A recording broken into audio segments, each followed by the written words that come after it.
आखिर देवों के देव महादेव भगवान शिव को किसने दिया शक्तिशाली त्रिशूल, डमरू और नाग, और कैसे मिला विष्णु भगवान को सुदर्शन चक्र? देवों के देव भगवान शिव, जिससे ब्रह्मांड की शुरुआत भी होती है और अंत भी। लेकिन एक सवाल आपके मन में कभी कभी जरूर उठता होगा कि आखिर भगवान शिव को डमरू, त्रिशूल और नाग कैसे प्राप्त हुए? तो चलिए इसी विषय पर विस्तार से जानते हैं। लेकिन उससे पहले अगर आपने अभी तक हमारे चैनल अनोखी दुनिया को सब्सक्राइब नहीं किया है तो जल्दी से कर लीजिए और साथ वाली घंटी को प्रेस करना ना भूलें। वीडियो शुरू करने से पहले कमेंट्स में हर हर महादेव जरूर लिख दें। भगवान शिव जी सर्वश्रेष्ठ अस्त्र और शस्त्र के ज्ञाता है। पुरानी कथाओं में शिव पुराण के अनुसार एक कथा कही गई है कि धनुष और त्रिशूल के स्वयं निर्माण करता भगवान शिव ही है और सबसे पहले उन्होंने ही धनुष का आविष्कार किया था और उन्होंने ही उसका सबसे पहले प्रयोग भी किया था। लेकिन फिर मन में ये विचार आता है कि फिर उनके पास त्रिशूल कहाँ से आया? शिव पुराण में इसके बारे में विस्तार से बताया गया है। कहा जाता है कि सृष्टि के आरंभ में जब ब्रह्मांड से शिव जी प्रकट हुए थे तो उनके साथ 3 गुण जो कि रज, तम और सत्व हैं, वो भी साथ में ही प्रकट हुए थे।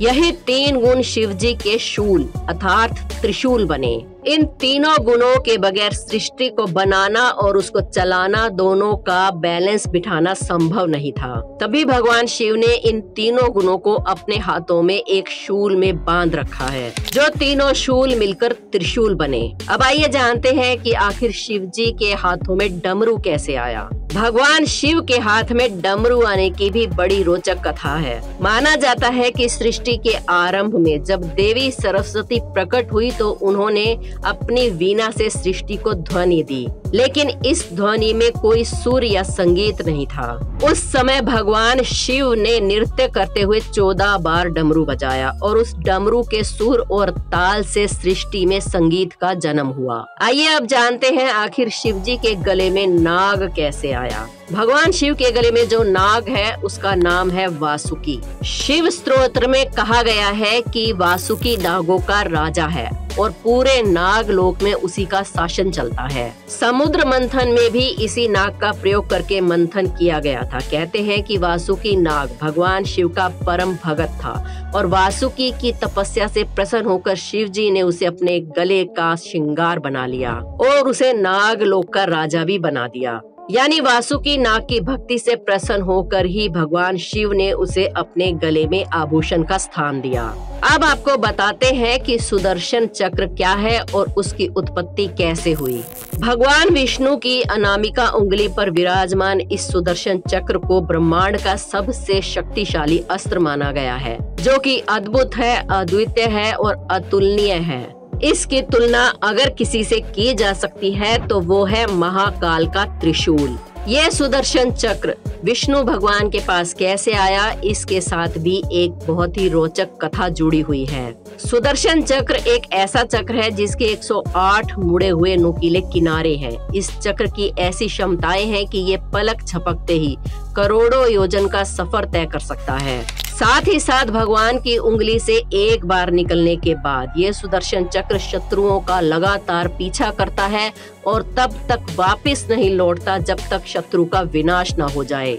शत्रु के लिए इससे पार पाना या इसे रोक पाना असंभव है, क्योंकि ये शस्त्र अभेद्य है। सुदर्शन चक्र में 12 स्पोक्स यानी कि आरे हैं, जो कि मध्य तथा उसके किनारे को जोड़ने का कार्य करते हैं। पुराणों की माने तो 12 स्पोक्स हिंदू कैलेंडर के 12 महीनों को दर्शाते हैं। साथ ही साथ ये 12 देवी देवताओं को भी दर्शाते हैं, जिनके नाम है सोम, इंद्र, वरुण, वायु, अग्नि, विज, मित्र, इंद्र, अग्नि प्रजापति इत्यादि। ये तो हुई सामान्य बातें, लेकिन प्रश्न ये होता है कि आखिर इस सुदर्शन चक्र की उत्पत्ति कैसे हुई, यानी कि इसका जन्म कैसे हुआ। इस प्रश्न पर अलग अलग लोगों के अलग अलग मत और विचार हैं। साथ ही साथ पुराणों एवं वेदों में इसका वर्णन अलग अलग है, लेकिन आज हम आपको कुछ ऐसी कथाओं से अवगत करवाने वाले हैं जो हर किसी को नहीं पता है। एक बार की बात है, देवताओं को असुरों ने बहुत ही प्रताड़ित कर रखा था, यानी कि परेशान किया हुआ था। तब देवताओं ने निश्चय किया कि वो भगवान विष्णु के पास जाकर मदद मांगेंगे। भगवान विष्णु के पास जाकर देवताओं ने उनसे निवेदन किया कि असुरों से उनकी रक्षा करें। भगवान विष्णु ने देवताओं से कहा कि मेरे पास कोई ऐसा अस्त्र या शस्त्र नहीं है जिससे मैं असुरों का नाश कर सकूं, लेकिन मैं आपको आश्वासन देता हूं कि मैं भगवान शिव के पास जाकर उनसे आग्रह करूंगा कि वो मुझे कोई ऐसा अस्त्र या शस्त्र प्रदान कर सके जिससे मैं असुरों का विनाश कर दूं।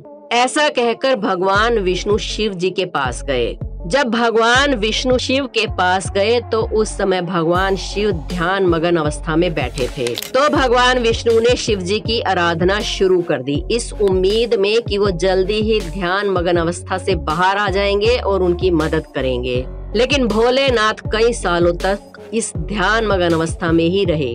भगवान विष्णु भी उनकी आराधना लगातार करते रहे और शिव जी का नाम जपते रहे। आखिरकार कई हजार साल गुजर जाने के बाद भगवान शिव अपनी ध्यान मगन अवस्था से बाहर आए। भगवान विष्णु की खुशी का ठिकाना नहीं रहा। वो उनके पास गए और 1000 कमल पुष्पों से उनकी पूजा अर्चना करने लगे। भगवान शिव विष्णु जी की ये तपस्या और पूजा देखकर बहुत ही ज्यादा प्रसन्न हुए, लेकिन फिर उनके मन में उनकी परीक्षा लेने का विचार आया। इसलिए भगवान शिव ने उन फूलों में से एक कमल का फूल छिपा दिया। भगवान विष्णु भगवान शिव को एक एक कमल का फूल चढ़ाते हुए उनकी आराधना कर रहे थे। अंत में विष्णु जी ने पाया कि एक कमल का फूल कम है। कहीं और से कमल का फूल ढूंढ के लाने की बजाय भगवान विष्णु ने खुद अपने कमल के समान आंखों में से एक आंख निकालकर भगवान शिव के चरणों में अर्पित कर दी। भगवान विष्णु की ये तपस्या देखकर शिव भगवान अति प्रसन्न हुए और उनसे एक वर मांगने को कहा। वरदान स्वरूप भगवान विष्णु ने शिव से एक ऐसा अस्त्र मांगा जिससे वो पूरे ब्रह्मांड में सबसे शक्तिशाली हो जाएं और सारे असुरों का विनाश कर सकें। तब देवों के देव महादेव ने श्री विष्णु को सुदर्शन चक्र दिया, जो कि अभेद्य अस्त्र है। लेकिन अगर वेदों की माने तो ऋग्वेद के अनुसार सुदर्शन चक्र श्री नारायण का एक अभिन्न अंग है, जो उनसे कभी अलग नहीं हो सकता और वो सृष्टि के पालनकर्ता के साथ ही प्रकट हुआ था, जिससे वो समय को नियंत्रित करते हैं। जैसा कि हमने पहले भी कहा कि इसमें 12 स्पोक्स हैं और वो 12 महीनों के नाम उन पर लिखे हुए हैं, जो कि समय के व्यतीत होने का बोध कराते हैं। मान्यताओं की माने तो सुदर्शन चक्र शून्य मार्ग के अंदर अपना रास्ता तय करता है, यानी कि जीरो स्ट्रेस नेचर। यही कारण है कि सुदर्शन चक्र कहीं पर भी किसी भी समय पहुंच सकता है। इससे हमें यह ज्ञात होता है कि सुदर्शन चक्र समय के बंधनों से मुक्त है और वो समय को रोक सकता है। वैज्ञानिक आधार पर अगर हम देखें तो सुदर्शन चक्र हमें आज के ब्लैक होल के जैसा दिखाई देगा, क्योंकि ब्लैक होल भी समय को रोक देता है और उसके आसपास की चीजों को नष्ट कर देता है। ये सभी प्रॉपर्टीज भी हमें सुदर्शन चक्र में देखने को मिलती हैं। ईश्वर और विज्ञान दोनों एक ही सिक्के के दो पहलू हैं, बस हमें जरूरत है तो इन दोनों को समझने की, क्योंकि भगवान ने इस ब्रह्मांड का निर्माण किया है और उसी भगवान ने ही इस ब्रह्मांड के कुछ नियम भी बनाए हैं, जो खुद भगवान भी उन नियमों को नहीं तोड़ सकते। इसी सुदर्शन चक्र के सहारे श्री कृष्ण ने सूर्यास्त का भ्रम पैदा किया था, जिससे महाभारत के युद्ध में जयद्रथ का वध किया गया। इसी सुदर्शन चक्र से भगवान नारायण ने राक्षसवर भानु के 2 टुकड़े किए थे, जिन्हें आज हम राहु और केतु नाम से जानते हैं।